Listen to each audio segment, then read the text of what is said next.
siku moja nikapatana na yeye. Akaniambia nini uko na mimba, kama utaitoa nini ndakuua. Sasa nikarudi home. Alikuambilia wapi? Kwa mambuzi. Akaniambia kwa utaitoa ndakuua. Nikarudi home, nikaambia mama na yeye kumwambia akasema wewe uko na madevotion unafaa kwenda kuombea. Nasikia ni mtu so influential, ni mtu ako na pesa, anaitwa Komando, ni mtu ako na magari, ako tu huko Kiamaiko kwa mbuzi. Na si huyu mtoto wa kwanza tu amedhurumu, nimesikia amekuwa ni kitu amenormalize, ni kitu amekuwa akifanya, amekuwa hata akileta wasichana wadogo kwa hiyo nyumba yake. Na sasa ajali, mind because ako na pesa, mind ndio maana unaona na dhurumu watoto kama hao wa maskini.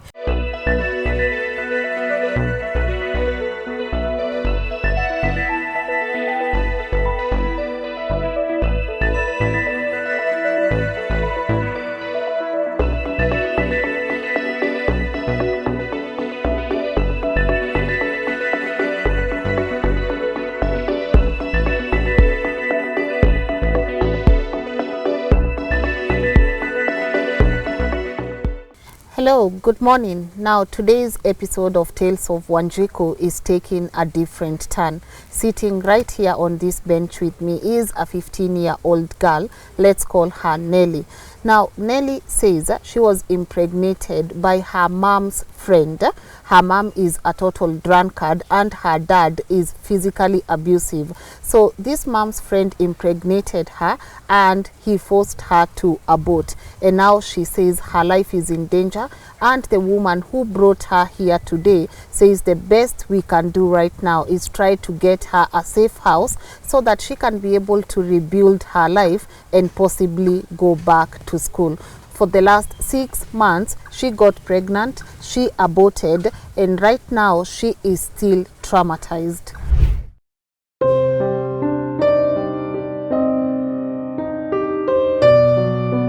Uko na miaka ngapi mami? 15. Sasa hebu nielezee nini ilifanyika? Ilikuwa December, tukifunga shule tunaenda home. Saa tukaenda home, mama anakuanga kuja akiwa mlevi, baba anatufukuza ama anapigana. Baba anasema yes, baba yetu anatupa nguo zetu nje, anatufukuza, tunaenda. Anasema ngaye si baba yenu? Baba yenu wako wapi? Baba yetu nasikia ako jela. Nani alikuambia hivyo? Mama. Hebu nikuulize, venye baba yenu wanawachapa wakibishana na mamako, hamna family nyingine pahali mnaweza enda mkae? Tuko tunaenda kwa sister yangu. Sasa sister yangu akaama sababu mama alikuwa anaenda na mtusi, anawaambia ampe watoto wake. Na akituchukua kuna venye anaweza tusaidia, anatuzungusha tu siku. Sasa mama akakuja usiku kwa sister yangu mkubwa, akamwambia anataka watoto wake, akaenda katusi bwana sister yangu, akamwambia anataka watoto wake na asikuwa anatuchukua. Edi alikuwa amesema anatusomesha bwana sister yake. Bwana sister yako? Nani wangalia akasema ni mama anakuja na mtusi, bwana wangalia akakuja akaanza kukelesha nani Wangaria.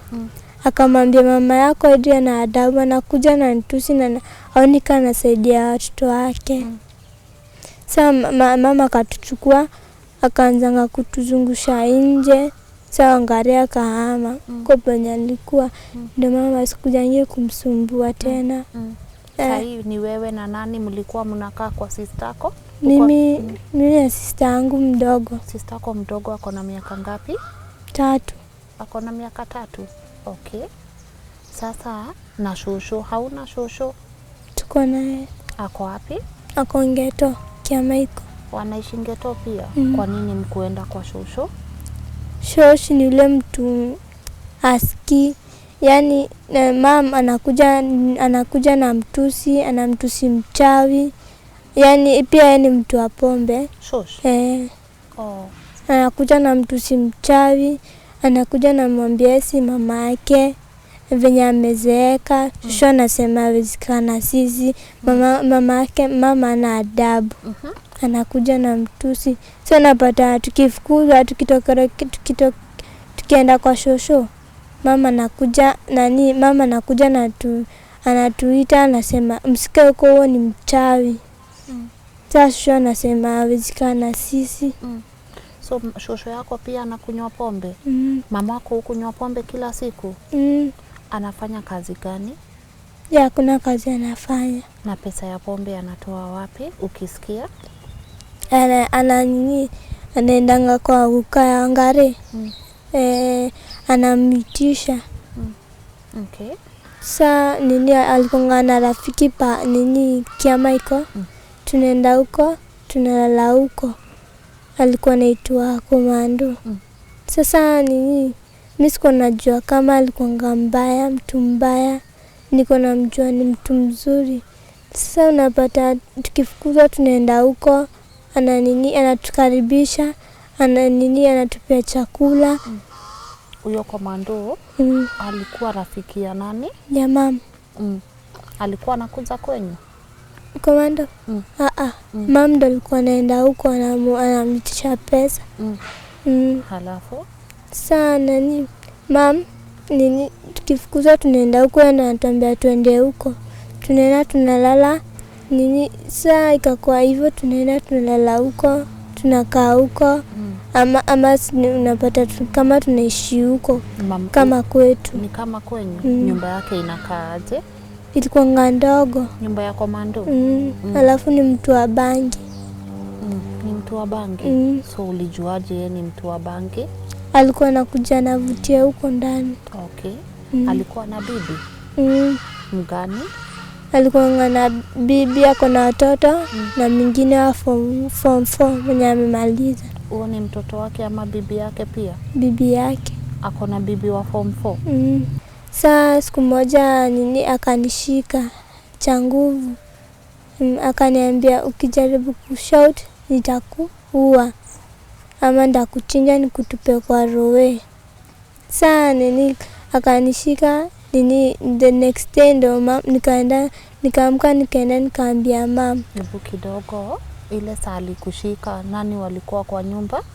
Ni mimi na mtoto wetu mdogo. Na bibi yake alikuwa wapi? Alikuwa na mama yake. Alikuwa kwao. So akakushika usiku? Saa ndo asubuhi nikafika, nikaenda kwa mama. Sitangu nilikuwa nimemwacha kwa mama wa Lolo. Sasa mama wa Lolo anaishi karibu na Komando? Saa asubuhi nikafika, nikaenda kupaka kuita mama. Nikapata mama amelala hapo chini. Nikamwamsha, nikamwelezea hadi akusikia, akaanza kunikimbisha, akaniambia hataki maneno yangu ataniua. Ikabidi tu niende. Ukaenda wapi?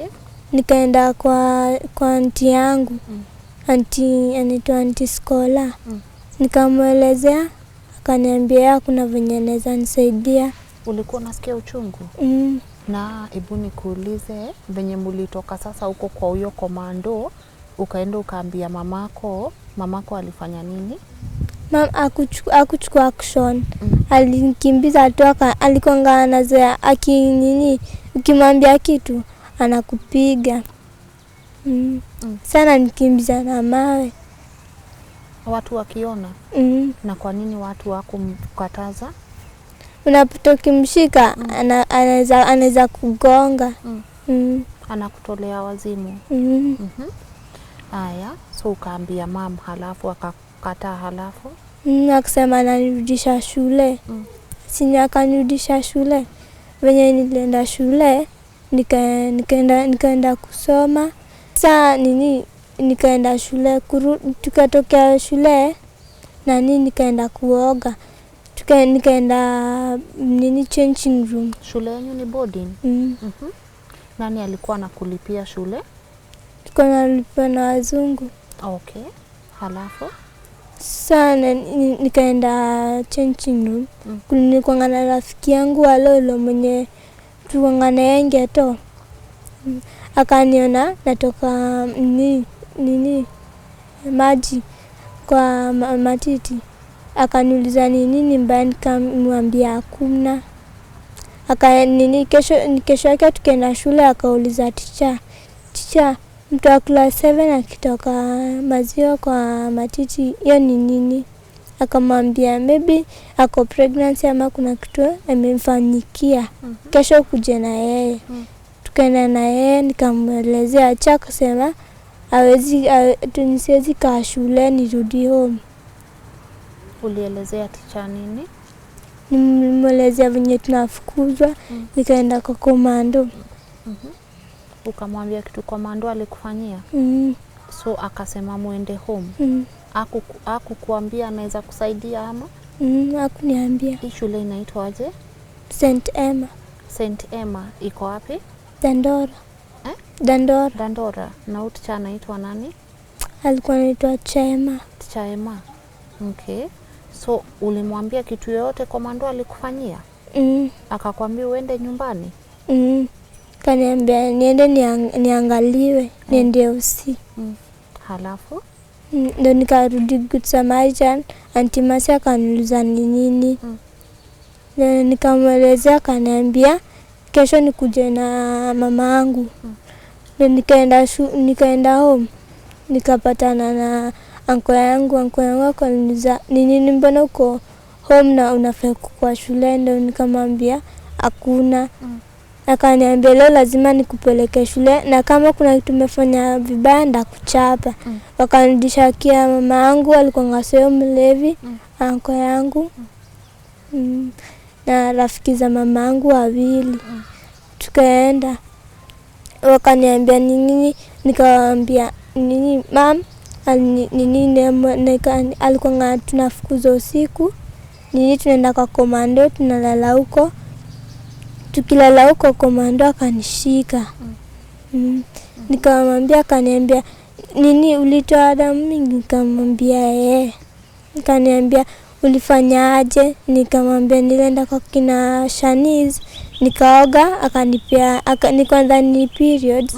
Nikaenda kwa kina Shanice nikaoga, akanipea pads. Sasa ndo sana nikamwambia hivyo. Auntie Masi ndo alikuwa ananiuliza, akaniambia unafaa kupeleka usi uangalie kama uko na damu ama uko na ugonjwa. Ndio nikapelekwa, nikaambiwa nini sina mimba ama sina ugonjwa. Ndio sasa mimi nikarudi shule.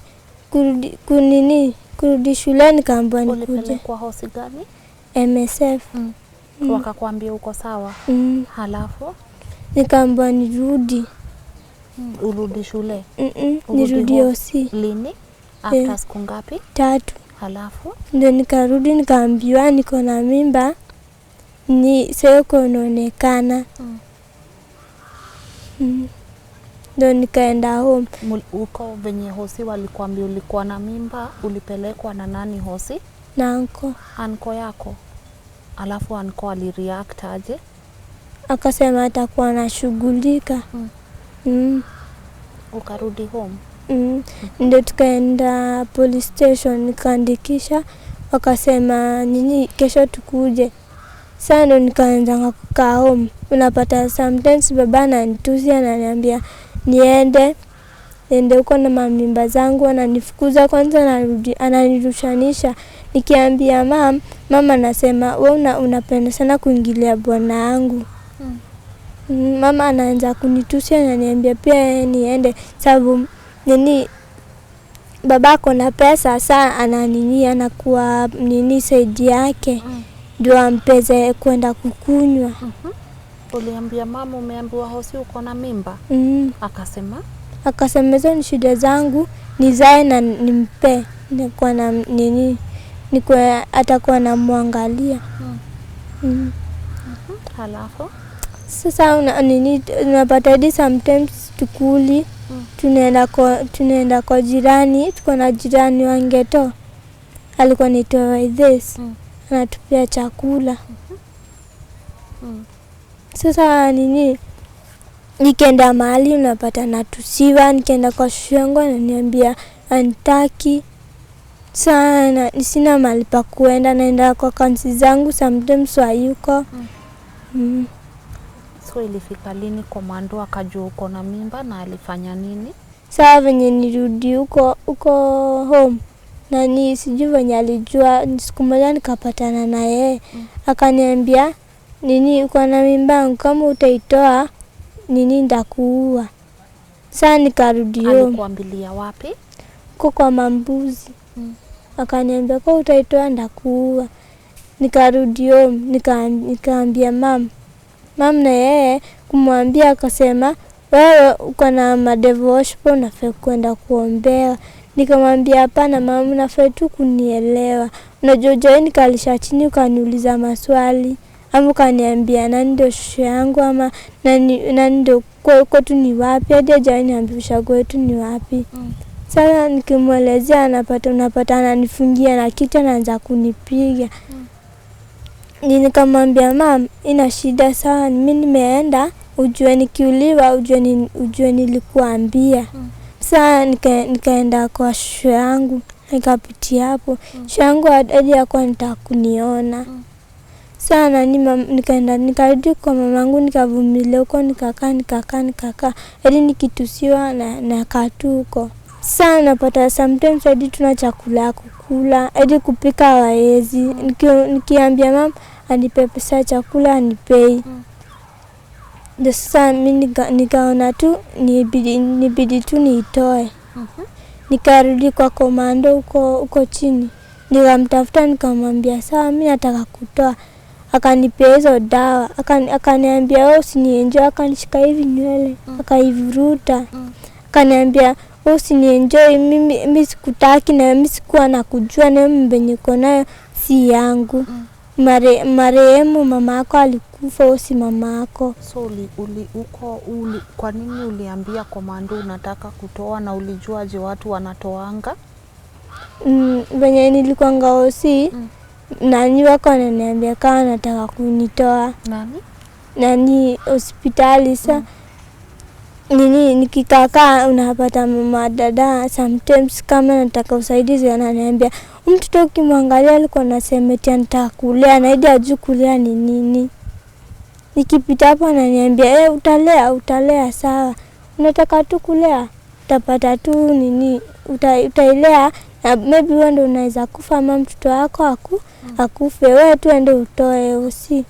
Unapata baka sometimes kupatana na yeye anaanza kunitusi.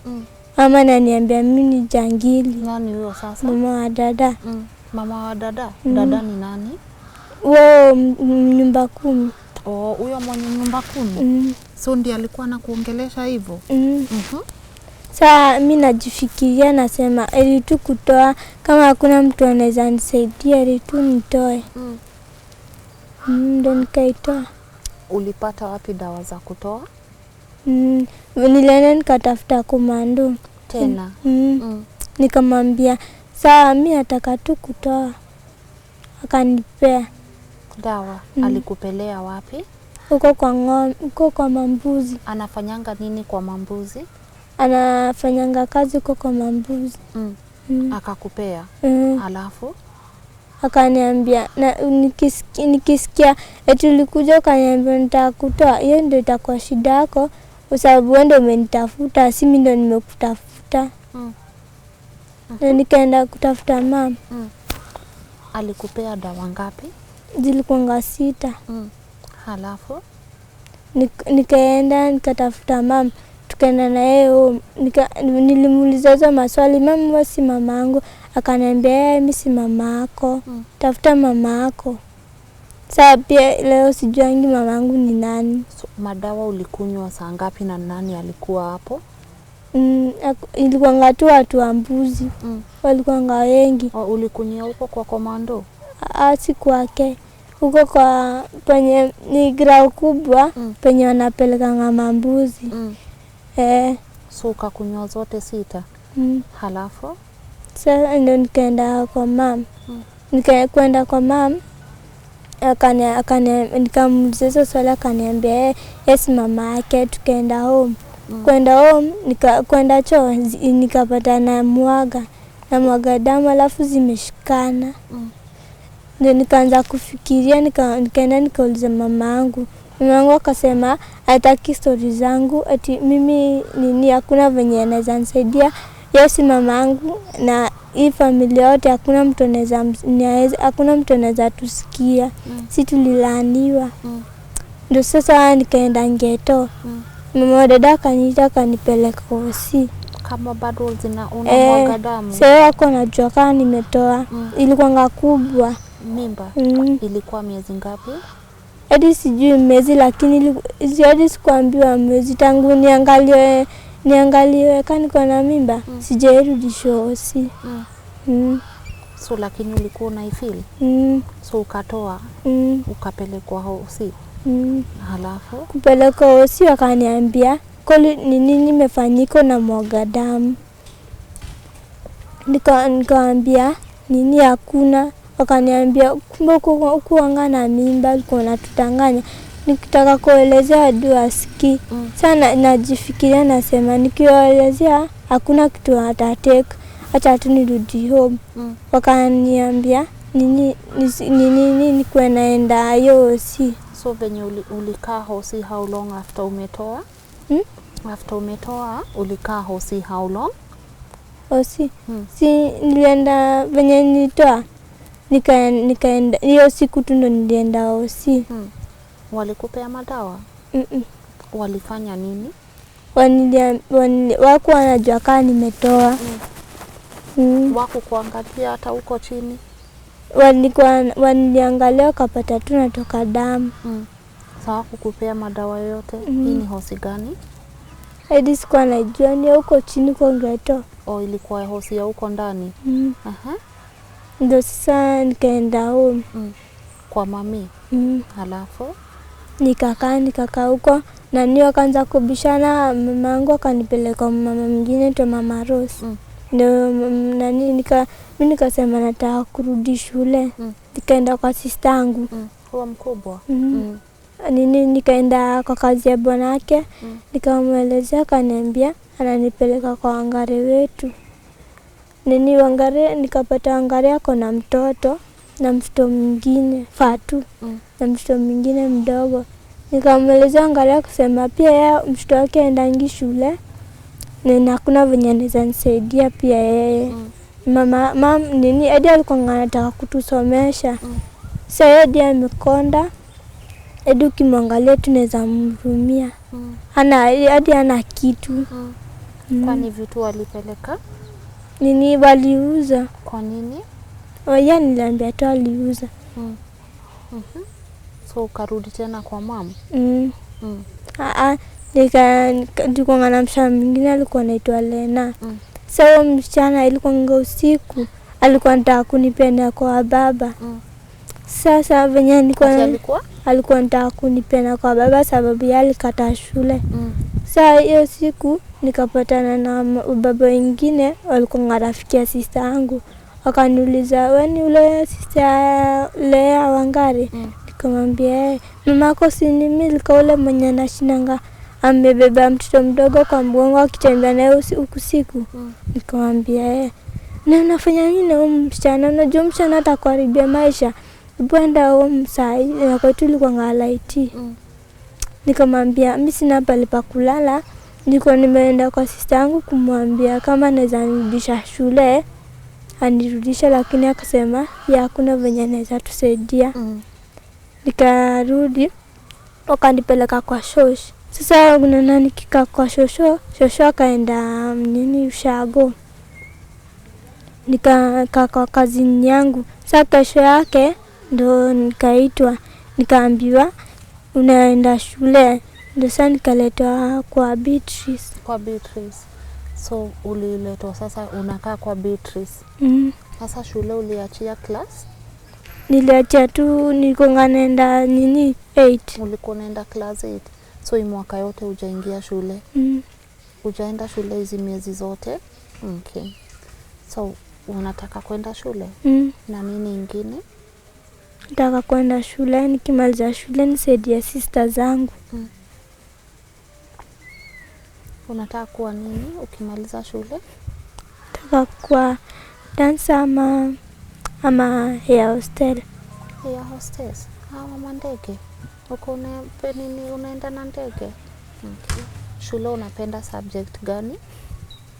Theory and social. And social studies.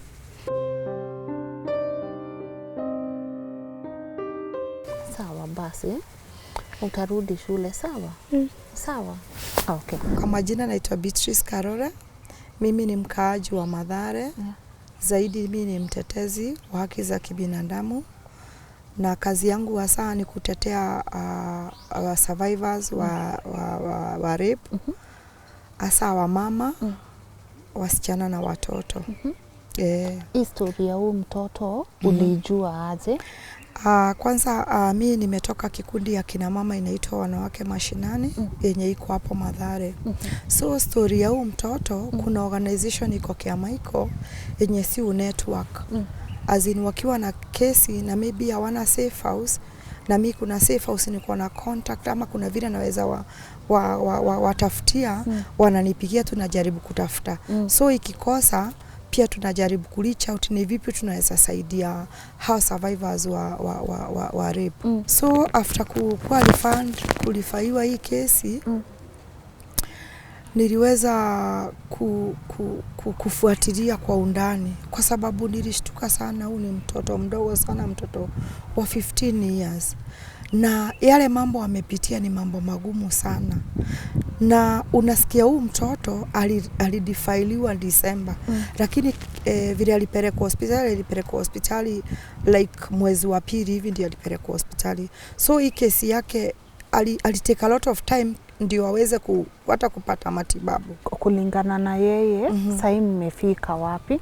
Okay, kulingana na yeye saizi hii kesi nimepatwa sasa ni kama 4 days ago. Na saizi nimeangalia through reports zake, nimeona alikuwa amepelekwa hospitali hapo MSF, akarudi wakaenda wakampeleka akaripoti kesi.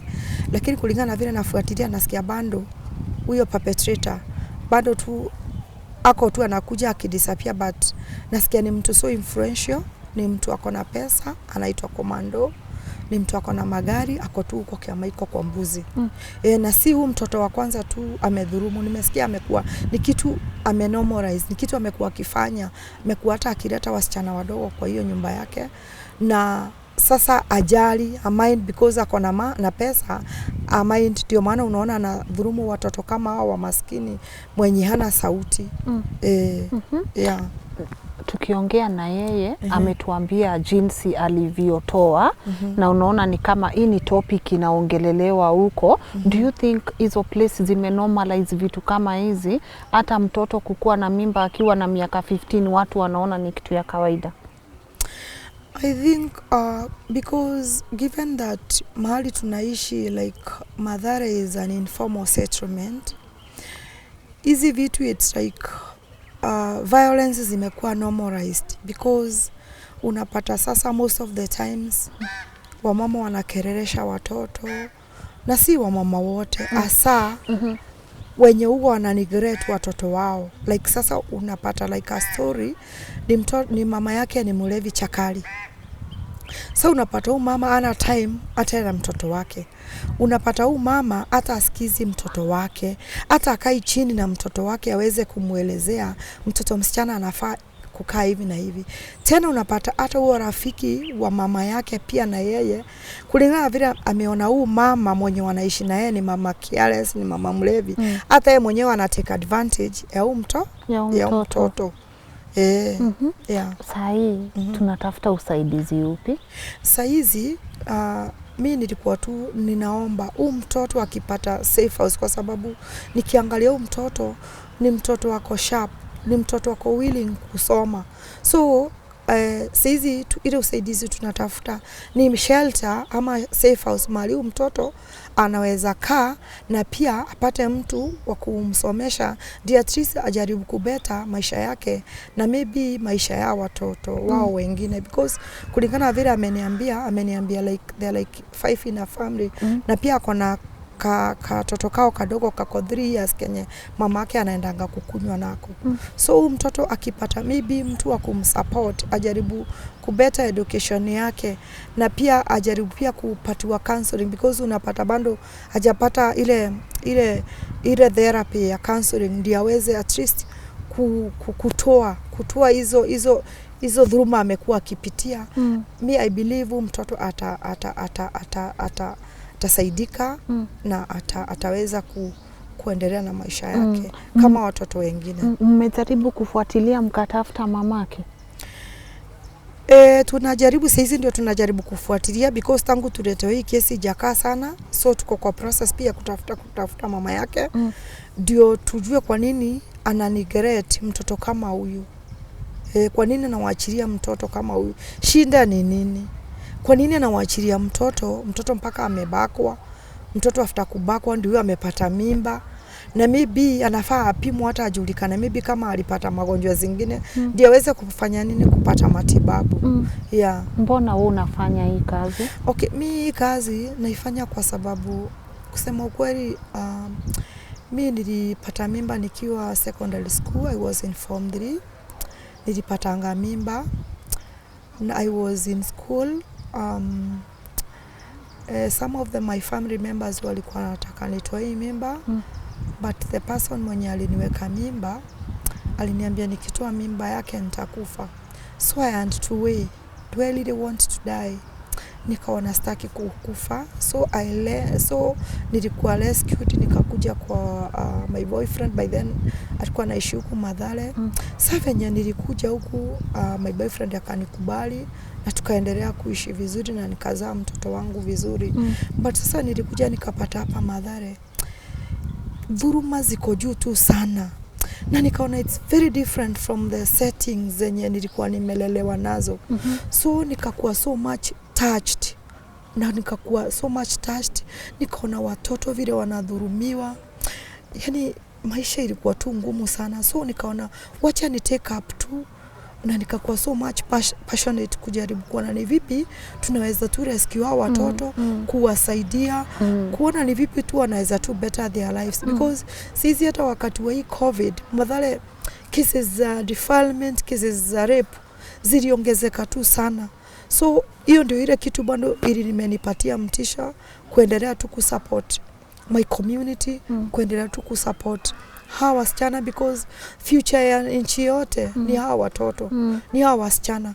So tukiwaachilia, sidhani kama tutakuwa na future generation mzuri. So it's our responsibility as human rights defenders kujaribu kuona ni vipi tutasupport hawa watoto, na mtu yoyote mwenye anapitia dhuluma Beatrice aweze pia kupata justice na pia aweze kukuwa na better life. Hauogopi mtu kaa komando?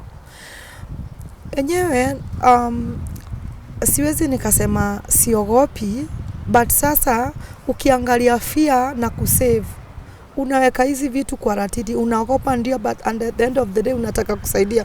So unaona because of the love uko nayo na because of the passion uko nayo, unaoacha tu saidia. Hata ukifanyikiwa kitu baya, kama unasaidia, Mungu tu ako na Mungu tu atatutetea.